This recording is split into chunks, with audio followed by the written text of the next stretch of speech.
Tamil News. டிபிசியின் தலைப்புச் செய்திகள். ஜனாதிபதி தேர்தல் நடைபெறும் வரை அரசியலமைப்பின் 22வது திருத்தம் குறித்த வர்த்தமானியை நிறுத்தி வைக்குமாறு நீதியமைச்சின் செயலாளருக்கு நீதியமைச்சர் உத்தரவிட்டுள்ளார்.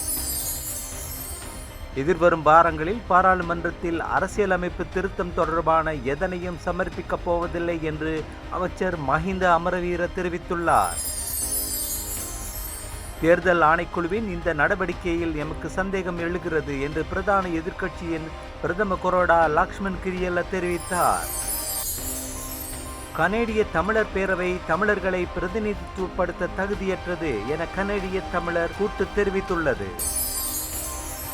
பாராளுமன்ற குழுவின் தலைவர் பதவி தொடர்பில் தமிழரசு கட்சி விட்டுக் கொடுப்புடன் செயற்பட வேண்டும் என்று செலோ தலைவர் செல்வம் அடைக்கலநாதன் தெரிவித்துள்ளார்.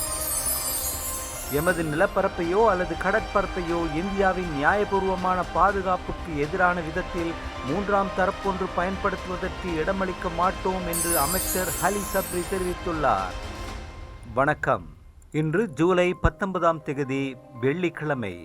நீங்கள் இணைந்திருப்பது டிபிசியின் காலை தமிழ் செய்திகளுடன். இனி விரிவான செய்திகளை பார்ப்போம். ஜனாதிபதி தேர்தல் நடைபெறும் வரை அரசியலமைப்பின் 22வது திருத்தம் குறித்த வர்த்தமானியை நிறுத்தி வைக்குமாறு நீதியமைச்சின் செயலாளருக்கு உத்தரவிட்டுள்ளதாக நீதியமைச்சர் கலாநிதி விஜயதாச ராஜபக்ஷ தெரிவித்துள்ளார். அரசியலமைப்பின் 83வது சரத்தில் திருத்தப்படாதுள்ள தவறொன்றை திருத்துவதற்காகவே நாம் 22வது அரசியலமைப்பு திருத்தத்தினை கொண்டு வருவதற்கு இருந்தோம். இந்த தவறு காணப்பட்டமையால் தான் நீதிமன்றத்தில் 3க்கும் மேற்பட்ட வழக்குகள் தாக்கல் செய்யப்பட்டன. எனினும் நீதிமன்றம் தெளிவான தீர்ப்புகளை வழங்கியுள்ளது என்றும் அவர் குறிப்பிட்டுள்ளார். எனினும் எதிர்காலத்தில் அரசியலமைப்பு தொடர்பான எந்தவிதமான சந்தேகங்களும் ஏற்படக்கூடாது என்பதற்காகவே திருத்தத்தினை மேற்கொள்வதற்கான யோசனையை முன்வைத்தோம். ஊடகங்கள் வாயிலாக பொதுமக்களுக்கு தேர்தல் தொடர்பில் நம்பிக்கை இனத்தை ஏற்படுத்தும் வகையில் தகவல் சென்றுள்ளது. தேர்தலை ஒத்திவைப்பதற்காக இந்த அரசியலமைப்பு திருத்த முயற்சி பயன்படுத்தப்படும் என்று கூறப்பட்டு வருகின்றது என்றும் அவர் குறிப்பிட்டுள்ளார். தேர்தல் காலத்தில் பொதுமக்களுக்கு அவ்விதமான சந்தேகம் ஏற்பட வேண்டிய அவசியமில்லை. ஆகவே எமது நீதியமைச்சின் செயலாளருக்கு ஜனாதிபதி தேர்தல் நிறைவடையும் வரையில் 22வது திருத்த சட்ட மூல யோசனையை வர்த்தமானியில் வெளியிடுவதை இடைநிறுத்துமாறு ஆலோசனை வழங்கியுள்ளேன் என்று நீதியமைச்சர் விஜயதாச ராஜபக்ஷ மேலும் தெரிவித்தார்.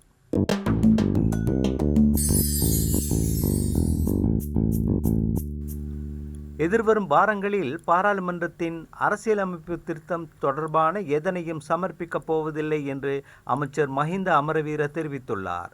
பாராளுமன்றத்தின் கட்சித் தலைவர்கள் கூட்டத்தின் பின்னர் ஊடகங்களுக்கு கருத்து வெளியிடும் போதே அவர் இதனை தெரிவித்தார்.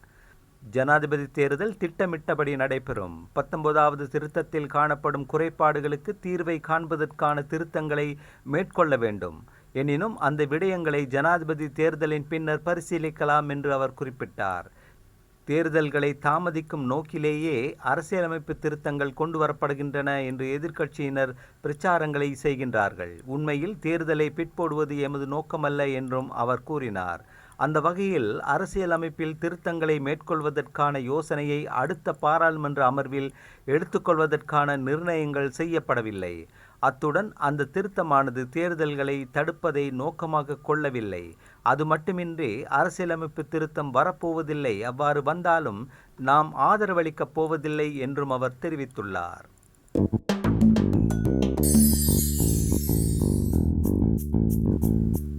தேர்தல் ஆணைக்குழுவின் இந்த நடவடிக்கையில் எமக்கு சந்தேகம் எழுகிறது என்று பிரதான எதிர்க்கட்சியான ஐக்கிய மக்கள் சக்தியின் பிரதம கொறடா லக்ஷ்மன் கிரியல்ல தெரிவித்துள்ளார். பாராளுமன்றத்தின் கட்சித் தலைவர்களின் கூட்டம் நடைபெற்று முடிந்த பின்னர் அது தொடர்பில் ஊடகங்களுக்கு கருத்து தெரிவிக்கையில் அவர் இவ்வாறு குறிப்பிட்டார். கட்சித் தலைவர்களின் கூட்டத்தில் அரசியலமைப்பு திருத்தம் தொடர்பாக எதுவும் பேசப்படவில்லை என்றாலும் அடுத்த பாராளுமன்ற அமர்வின் போது அரசியலமைப்பு திருத்தம் ஒன்றை கொண்டு வருவதற்கான சாத்தியம் இருக்கிறது என்றும் அவர் தெரிவித்தார். அத்துடன் ஜூலை 17 பின்னர் ஜனாதிபதி தேர்தலுக்கான அழைப்பு விடுத்து தேர்தல் திகதியை அறிவிப்பு செய்வதற்கான அதிகாரம் தேர்தல் ஆணைக்குழுவுக்கு கிடைக்கிறது. எனினும் தேர்தலுக்கான திகதியை அறிவிப்பதற்கு ஏன் மாத இறுதி வரை பார்த்து கொண்டிருக்க வேண்டும் என்றும் அவர் கேள்வி எழுப்பினார். தேர்தலை பிற்போடுவதற்கு ஏதாவது வழிவகைகளை அமைத்துக் கொள்ள அரசாங்கத்துக்கு சந்தர்ப்பம் வழங்குவதற்கே தேர்தலுக்கான திகதியை அறிவிப்பு செய்யாமல் தேர்தல் ஆணைக்குழு இதனை பின்தள்ளி வருகிறது. அவ்வாறு இல்லை என்றால் மாத இறுதி வரை பார்த்து கொண்டிருக்காமல் ஜனாதிபதி தேர்தலுக்கான திகதியை உடனடியாக அறிவிக்க வேண்டும் என்றும் அவர் வலியுறுத்தினார். 17ஆம் திகதிக்கு பின்னர் அவர்களுக்கு அதிகாரம் கிடைப்பதென நீண்ட நாட்களுக்கு முன்பே அவர்களுக்கு தெரியும். அப்படியானால் அவர்கள் அதற்காக தயாராகி இருக்க வேண்டும். நாங்களும் தொடர்ச்சியாக 35 வருடங்கள் பாராளுமன்றத்தில் இருக்கின்றோம். அரசு அதிகாரிகள் திரும்பும் போது இதற்குத்தான் திரும்புகிறார்கள் என்பது எங்களுக்கு புரிகிறது என்றும் அவர் சுட்டிக்காட்டினார்.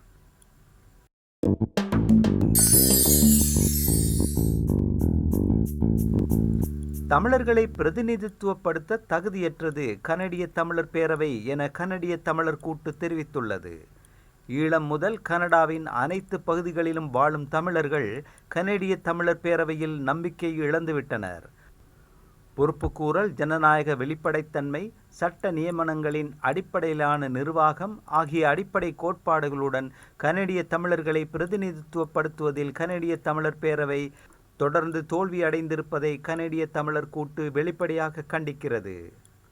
கனடாவில் சிவில் சமூகம் மற்றும் அரசாங்கத்தின் அனைத்து மட்டங்களினாலும் தமிழ் இனப்படுகொலை பரவலாக அங்கீகரிக்கப்பட்ட போதிலும் கனேடிய தமிழர் பேரவை கடந்த 15 வருடங்களுக்கு மேலாக அதனை அப்பட்டமான மௌனத்துடன் மறுத்து வந்துள்ளது. தமிழ் சமூகம் கூட்டு ஆகியவற்றின் தொடர் அழுத்தத்தின் பின்னர் சிடிசி அண்மையில் வெளியிட்ட அறிக்கை ஒன்றின் மூலம் தமிழ் இனப்படுகொலையை ஒற்றை வரியில் ஏற்றுக்கொண்ட போதிலும் அது போதுமானதாக இல்லை. இது ஈழத்தமிழர்களின் கோட்பாடுகளுக்கான நேர்மையான வார்த்தையோ அல்லது நீண்டகால அர்ப்பணிப்புக்கான உத்தரவாதத்தையோ வழங்கவில்லை. மேலும் இமயமலை பிரகடனத்தில் சிடிசியின் அவமானகரமான ஈடுபாடு நீதியை பெறுவதில் சர்வதேச ரீதியான பரப்புரை முயற்சிகளின் முன்னேற்றத்தை நாசம் செய்துள்ளது. சிடிசியின் நகர்வுகள் இனப்படுகொலை, மனித குலத்துக்கு எதிரான குற்றங்கள், போர்க்குற்றங்கள் உட்பட ஈழத்தமிழர்களுக்கு எதிரான இழைக்கப்பட்ட அட்டூழியங்கள் மற்றும் வரலாற்று அநீதிகளை மூடிமறைக்க இலங்கை அரசாங்கத்துக்கு உதவுகிறது. சிடிசி திட்டமிட்டோ அல்லது திட்டமிடாமலோ இலங்கை அரசாங்கத்தின் நிகழ்ச்சி நிரலுடன் தன்னை திறம்பட இணைத்துள்ளது.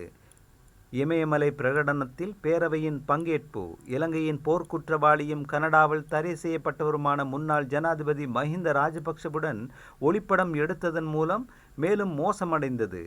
பேரவையின் முன்னாள் தலைவர் ரவீனா ராஜசிங்கத்தின் ஆதரவுடன் குறித்த சந்திப்பு நடத்தப்பட்டமையும் அச்சந்திப்பையும் அதனுடன் தொடர்புடைய ஒளிப்பட பிடிப்பையும் நியாயப்படுத்தும் கருத்துக்களையும் அவர் பின்னர் வெளியிட்டமையும் குறிப்பிடத்தக்கது என கனடிய தமிழர் விடுத்துள்ள நீண்ட அறிக்கையில் தெரிவிக்கப்பட்டுள்ளது.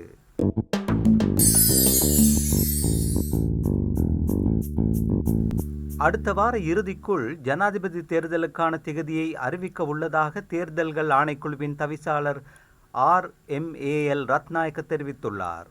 பல வருடங்கள் அனுபவத்தின் அடிப்படையில் வேட்பு மனு தாக்கல் செய்யும் அனைத்து வேட்பாளர்களுக்கும் சுப நேரத்தினை பார்த்து தான் தங்கள் விண்ணப்பங்களை எடுத்து வருவார்கள் என்றும் அவர் குறிப்பிட்டார். அதேபோன்று வேட்பு மனு தாக்கல் செய்வதற்காக வருபவர்கள் திசையையும் பார்ப்பார்கள். அதன் காரணத்தினாலேயே நான் சுபநேரம் பார்க்கப்படும் என்ற கருத்தினை கூறினேர். அதனை விடுத்து ராகு காலத்தினை பார்த்து கொண்டு திகதியை தீர்மானிப்பதாக நான் கூறவில்லை என்றும் அவர் கூறினார். திகதியை அறிவிப்பதில் பல்வேறு சிக்கல்கள் உள்ளன. உதாரணமாக ஜூலை 17ஆம் திகதியை எமக்கு அதிகாரம் கிடைத்தாலும் செப்டம்பர் 17ஆம் திகதிக்கு பின்னர் தான் நாம் வாக்கெடுப்பினை நடத்த முடியும். அந்த வகையில் செப்டம்பர் 17ஆம் திகதி தேர்தலை அறிவிக்க முடியாது. ஏனென்றால் அன்றைய தினம் ஒரு பூரணை தினம் ஆகும் என்றும் அவர் குறிப்பிட்டார். பூரணை தினத்தில் தேர்தலை நடத்த முடியாது. மறுதினமான 18ஆம் தேதியும் தேர்தலை நடத்த முடியாது. விகாரைகளை வாக்குச்சாவடிகள் அமைப்பதற்காக பயன்படுத்துகின்றோம். பூரணை தினத்தில் வழிபாடுகள் நிறைவடைந்ததன் பின்னர் வாக்குச்சாவடிகளை அமைக்க முடியாது என்றும் அவர் தெரிவித்தார். அதிகாரிகளுக்கான போக்குவரத்து வசதிகளை ஏற்படுத்துவதில் பிரச்சனைகள் உள்ளன. அந்த வகையில் 18ஆம் தேதிக்கு பின்னரான காலத்தில் மிகவும் அண்மித்த திகதியை அறிவித்து தேர்தலை நடத்துவோம் என்று பொறுப்புடன் கூறுகின்றேன் என்றும் தேர்தல்கள் ஆணையாளர் தெரிவித்தார்.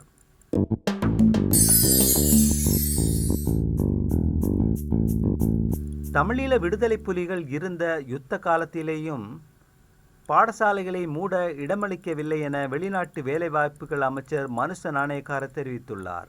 மத்துகம பகுதியில் இடம்பெற்ற நிகழ்வொன்றில் அவர் இந்த விடயத்தினை குறிப்பிட்டுள்ளார். யுத்தம் நடந்த சந்தர்ப்பத்திலேயே ஆசிரியர்கள் பதுங்கு குழிகளுக்குள் அமர்ந்து மாணவர்களுக்கு கல்வி கற்பித்தனர். தொழிற்சங்கங்கள் தமது அரசியல் நலனுக்காக 10,000 பாடசாலைகளை மூடப்படுவது அவர்களது பலம் என்று கருதுகின்றனர்.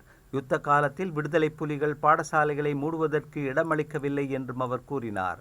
ஆசிரியர்கள் தெய்வங்கள் என்ற நிலைமையை மாற்றி பாடசாலைக்கு செல்லாத தொழிற்சங்கங்களின் தலைவர்கள் அரசியல் நலனுக்காக அதிபர்களையும் ஆசிரியர்களையும் பயன்படுத்தி இலவச கல்விக்கு பாரிய களங்கத்தை ஏற்படுத்தி வருகின்றனர் என்றும் அவர் குறிப்பிட்டார். கட்சி நிற வேறுபாடின்றி ஒரே அரசாங்கத்தில் இணைந்துள்ளோம். அரச உத்தியோகத்தர்கள் அனைவரும் அரசியலை பற்றி சிந்திக்காமல் ஒன்றிணைந்துள்ளதாகவும் அமைச்சர் மனுஷ நாணயக்கார தெரிவித்துள்ளார்.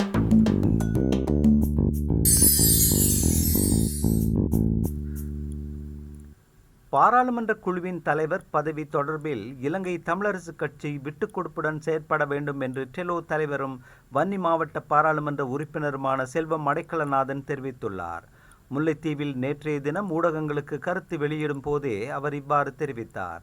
தமிழ் மக்களின் இனப்பிரச்சினைக்கான தீர்வு எதிர்வரும் தேர்தல்கள் உள்ளிட்ட அனைத்து விடயங்களிலும் தமிழரசு கட்சியையும் இணைத்து கொண்டு ஒன்றாக அணிதிரள வேண்டும் என்பதுதான் எனது பிரதான நோக்கமாக உள்ளது என்றும் அவர் குறிப்பிட்டுள்ளார்.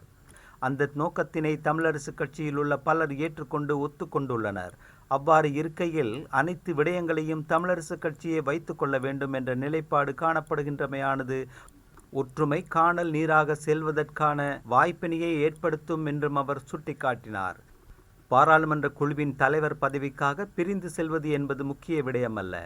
ஆனால் தமிழரசு கட்சி ஒற்றுமையாக செயற்படுவதற்கான வாய்ப்பை கருத்தில் கொள்ள வேண்டும் என்பது எமது கருத்தாகும் என்றும் அவர் மேலும் தெரிவித்தார்.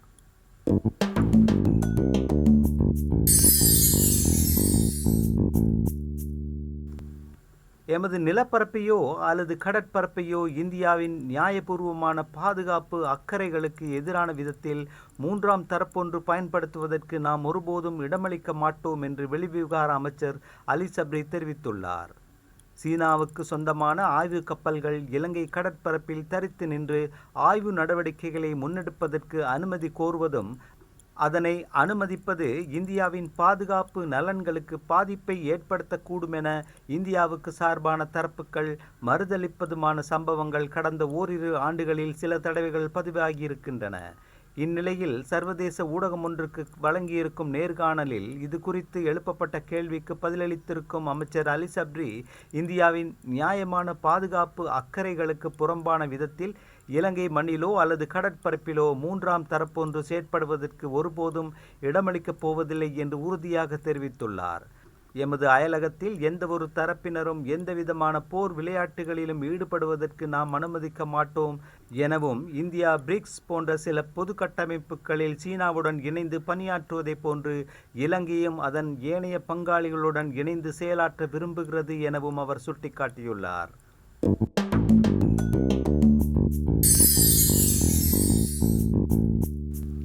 கடன் மறுசீரமைப்பு செயல்முறை வெற்றிகரமாக நிறைவடைந்துள்ளதால் கடந்த காலத்தில் இடைநிறுத்தப்பட்ட திட்டங்கள் உள்ளிட்ட ஜப்பானிய உத்தியோகபூர்வ அபிவிருத்தி உதவியின் கீழ் இலங்கையில் நடைமுறைப்படுத்தப்பட்ட திட்டங்களை மீள ஆரம்பிக்க எதிர்பார்ப்பதாக இலங்கைக்கு விஜயம் செய்துள்ள ஜப்பானிய தூதுக்குழுவின் தலைவர் கலாநிதி இசுமி ஹிராட்டோ தெரிவித்துள்ளார்.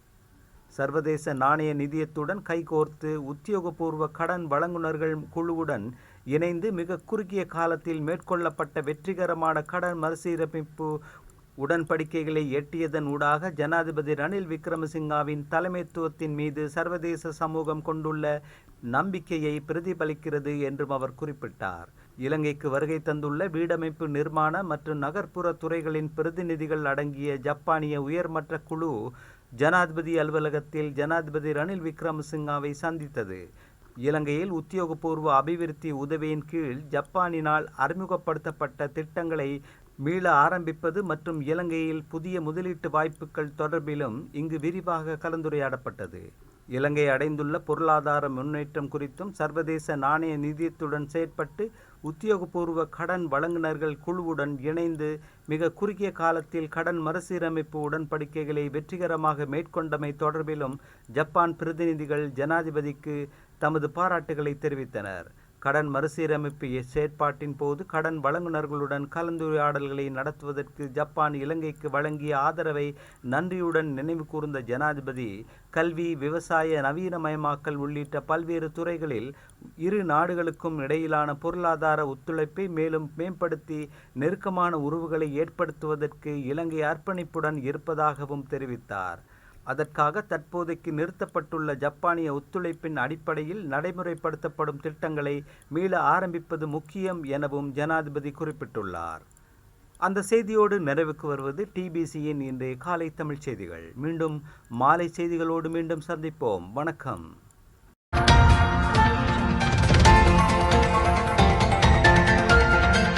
TBC Tamil News.